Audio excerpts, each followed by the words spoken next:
Hey there from the KUOW newsroom. This is Seattle Now. I'm Patricia Murphy with today's top stories. It's Thursday, August 27th.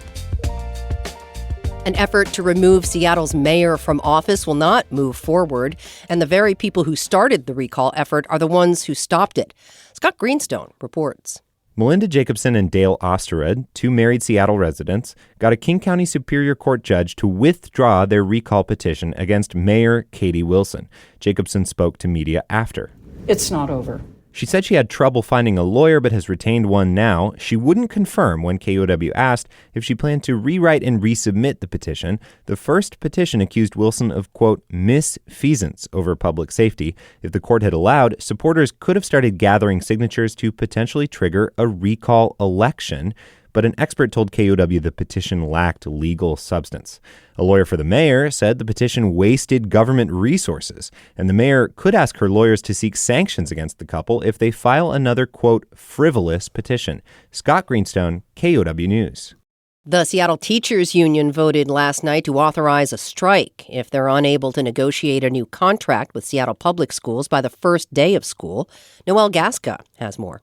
Wednesday's vote doesn't guarantee Seattle School District paraprofessional Aubrey Franson will be walking the picket line, but after tonight, he says he's preparing. I'm so excited. I'm already getting ready. I'm going to make signs when I go home. According to the union, 91% of ballots cast were in favor of the strike authorization. Seattle schools did not immediately respond to KUOW's request for comment. Seattle teachers last went on strike in 2022, which delayed the start of the school year by a week. Noelle Gasca, KUOW News. Black leaders who lamented the departure of Seattle's last police chief say they're hoping to have a voice in the search to replace him. Amy Radel explains.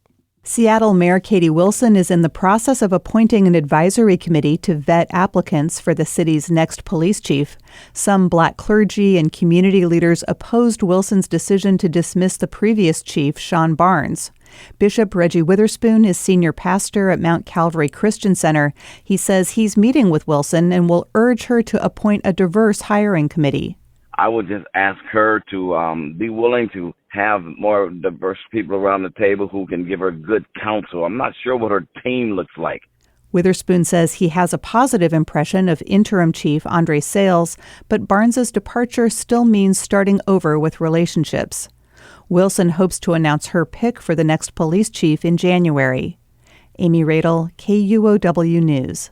Meanwhile, the Seattle Police Department plans to drop its hiring incentives for new officers beginning September 1st.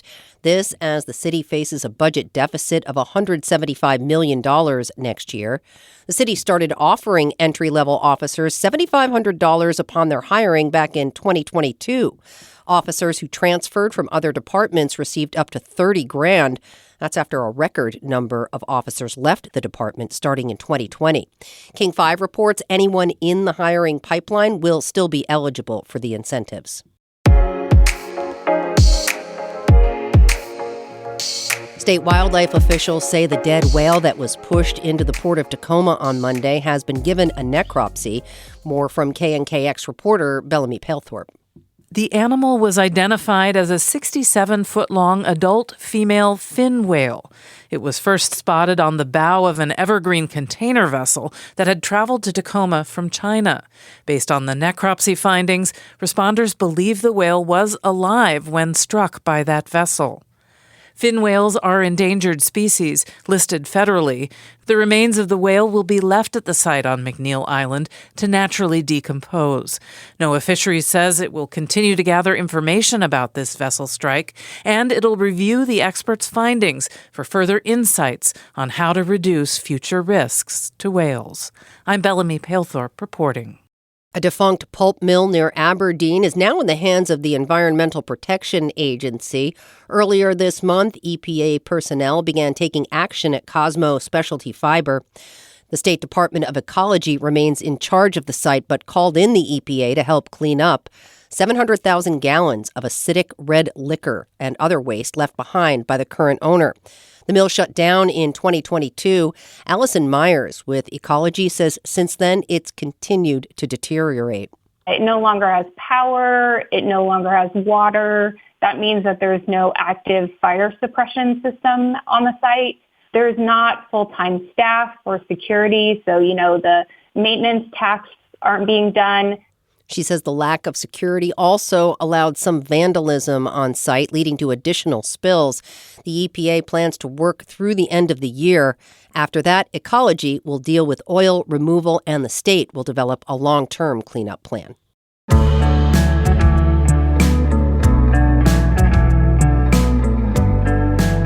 We're hours away from a partial lunar eclipse that will temporarily turn the moon red.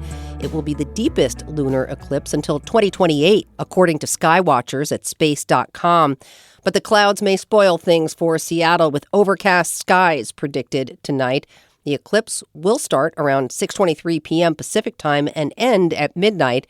The maximum eclipse is at 9:12, when 96% of the moon will slip behind the Earth's shadow. Finally, today, the century-old Edmonds Theater has a new owner. It's travel writer and Edmonds resident Rick Steves. He made the announcement this week in a Facebook video. As a neighbor, I think I can speak for all of us when I say we love our Edmonds Theater, and we'd be sad to see it close. Notice I said our theater. That's because I've purchased this 100-year-old theater to ensure that it will continue to grace Main Street here, right in our town, well into the future. The Edmonds Theater originally opened in 1916. Steves will host a party for the theater on Monday night, along with a film screening about the plight of small theaters in the U.S. Next time on Seattle Now, it's Casual Friday. Seattle Times food writer Tan Vinh joins us to talk about the best full-size half-pound burgers in Seattle. At Little Beast in Ballard, they have a dry-aged chamber. I know this sounds like a Polania parody. What was the cow's name? Hear that and much more tomorrow morning. That's all for today from the KUOW newsroom in Seattle. Our producer is Andy Hurst. I'm Patricia Murphy. Seattle Now and KUOW are members of the NPR network. See you tomorrow.